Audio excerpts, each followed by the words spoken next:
آقا فرما رہے ہیں بحسن الجوار، ہمسایاں دا خیال کیتا کر۔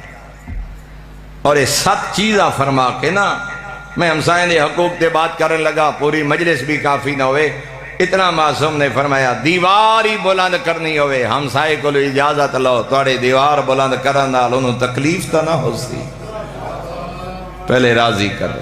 حتیٰ کہ فرمایا اگر ہمسایہ غریب ہے اپنی اولاد واسطے پھل لے کے آئیں، یا تو اس غریب دی اولاد نو دے، نہیں دے سکتا چھپا کے لے آ، غریب دی اولاد نہ ویکھے، کھاون دے بعد انہاں دے دروازے تے چھلکے نہ سٹ، مطلب نہ غریباں دے دل وچ حسرت پیدا ہوئے، ساڑے بابے کولی پیسہ ہوندا، ساڑے کانی پھل لے کے آویا۔ فرمایا یا غریب دی اولاد نو دے، نہیں دے سکتا تا چھپا۔ حتیٰ کہ صحابہ فرمائیں دیں عرض کر دیں جو اسا انج لگے جوان ہمسائے دے حقوق جدا بیان فرمائیں پیغمبر انج لگدا ہاں جو میں ہمسائے نو جائیداد دا وارث قرار چدے سے۔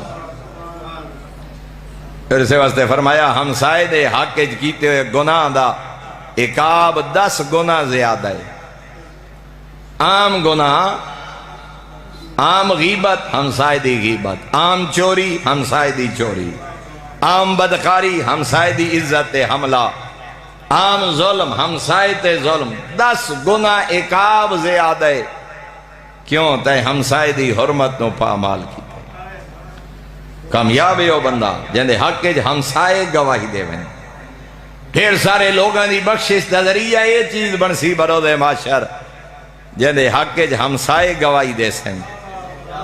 مالک ساری عزت دا امین ہا، ساڑے دکھاں دا بھجوا لائی، ساری غربت دا بھجوا لائی۔ فرمایا ہمسائے جندے حق گواہی دے سن، مالک ڈھیر سارے بندیاں دے گناہ انہاں ہمسایاں دی گواہی دی وجہ تو معاف کر چھے۔